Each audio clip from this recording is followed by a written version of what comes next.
पेशावर में police lines की मस्जिद में खुदकुश धमाका, पुलिस एहलकारों समेत 32 अफराद शहीद, 140 जख्मी।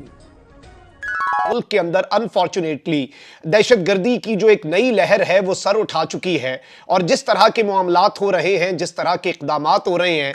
और अपने टेलीविजन शो हरा सच में भी बताता रहा हूँ कि अफगानिस्तान की साइड से टीटीपी की तरफ से पाकिस्तान के अंदर दहशतगर्दी का बहुत खतरा है। पेशावर में पुलिस लाइंस की मस्जिद में खुदकुश धमाका, पुलिस एहलकारों समेत 32 अफराद शहीद, 140 जख्मी।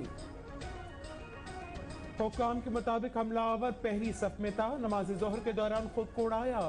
शोहदा में इमाम मस्जिद, 2 इंस्पेक्टर, 1 ASI और 1 खातून एहलकार शामिल।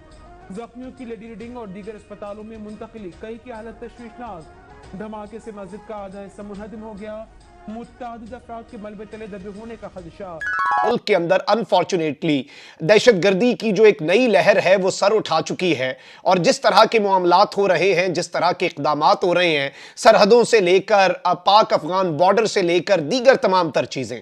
और अब पेशावर में पुलिस लाइंस की जो मस्जिद है उसमें खुदकुश हमला हुआ है और शोहदा की तादाद 32 हो चुकी है। जिस वक्त मैं ये वीडियो रिकॉर्ड कर रहा हूं 140 से ज्यादा अफराद जख्मी हैं, जिनमें तशवीशनाक हालत में भी बहुत से हैं। जख्मियों की सेहतयाबी के लिए दुआ है और यही दुआ है कि जो शहादतों की तादाद है वो बहुत ज्यादा बढ़ती जा रही है, कम से कम यहीं पर रुक जाए। ये भी एक बहुत बड़ा सानिया है और पूरी कौम इस पे गम और एक अजीब सी कैफियत में मुब्तला है। हमने दहशतगर्दी के खिलाफ एक पूरी जंग लड़ी है।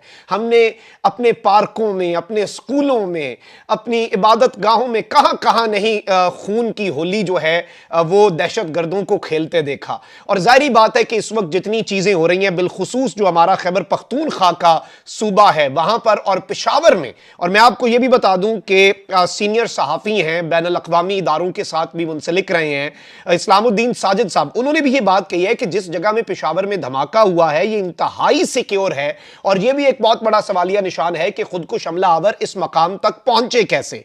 और यह सदर पुलिस लाइंस में मस्जिद के अंदर धमाका हुआ, धमाके की आवाज इतनी शदीद थी कि दूर दूर तक सुनी गई और इस सब के अंदर धमाके के बाद इलाके में फायरिंग की आवाजें जो हैं वो भी सुनी गई हैं। रेस्क्यू का कहना है कि धमाके के बाद रेस्क्यू एहलकार मौके पर पहुंचे, जख्मियों को अस्पतालों में मुंतकिल किया गया।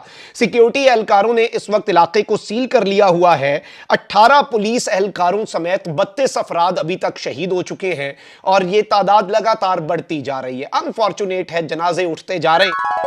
और टीटीपी ने ऑलरेडी पाकिस्तान को धमकी दी हुई, और मैं आपको कई महीनों से इसी भी लॉट में और अपने टेलीविजन शो हरा सच में भी बताता रहा हूँ कि अफगानिस्तान की साइड से टीटीपी की तरफ से पाकिस्तान के अंदर दहशतगर्दी का बहुत खतरा है। और 6 महीने पहले जब मैं ये कह रहा था तो लोग मेरा मजाक उड़ाते थे, वो खेल रहे थे इम्पोर्टेड हुकूमत और नॉन इम्पोर्टेड हुकूमत, तो साइफर और ये वो ये खेल चल रहे थे। यहाँ पे पूरी कौम पागल हुई थी। अभी भी हमारे लीडर उसी तरह पागल हुए हैं और उनको एहसास नहीं हो रहा कि पाकिस्तान के ऊपर दहशतगर्दी का कितना बड़ा खतरा है। और आपको मैं बताऊं कि ये आने वाले दिनों में बहुत ज़्यादा हो जाएगा। और इसको प्लीज़ किसी कॉन्स्पिरेसी थ्योरी से मत लिंक करिएगा कि ये इलेक्शन आया तो ये हो गया तो ये हो गया। टीटीपी ने काफ़ी देर पहले हमें धमकी दी भी थी इसकी, और भी अफगानिस्तान के अंदर शदीद किस्म की बर्फ़ें पड़ी हुई हैं, शदीद किस्म की। जो आमदोरफ्त है वो बिल्कुल रुकी भी है, वो मुंजमद हो गई, ज़िंदगी मुंजमद है। तो जब ये बर्फ़ पिघलना शुरू होती है मार्च अप्रैल के महीने में और वो निकल सकते हैं वहाँ से, तो फिर आप देखिएगा कि इनकी वारदातों में कितना इजाफा होता है और उसकी शिद्दत में कितना इजाफा होता है। अल्लाह करे कि मेरा ये तज्जिया गलत हो और ऐसी नौबत ना आए। लेकिन ये मैं वो बात कर रहा हूँ कि जो लॉजिकल एक चीज़ है कि अभी क्यों कम हो रहा है और उससे क्यों ज़्यादा हो रहा है। तो इसको किसी भी तरह इलेक्शन से लिंक करने वाला जो है वो मुल्क का हमदर्द तो नहीं हो सकता, वो सिर्फ मुल्क में इंतशार चाहता है। और हमारे सियासी लीडर्स जो हैं इस वक्त वो फंसे हुए हैं, कुर्सी कुर्सी कुर्सी कुर्सी खेल रहे हैं। तो और बाकी जो उनके हाल है वो आप सारों को पता है, ना उनको किसी की परवाह है ना कोई बात है। इसके ऊपर ज़िमनी से एक स्टेटमेंट आ जाएगी। ये मुल्क 40 स्टेटमेंट्स पे रहा। 70 साल से हम सिर्फ यहाँ पे जुमले सुनते हैं कि इस पर बड़ी शदीद मजम्मत होगी। नाम नहीं ले सकेंगे लोग कि किसने किया, उसका नाम नहीं ले सकते क्योंकि वो अपने घर तक ना पहुँच जाए।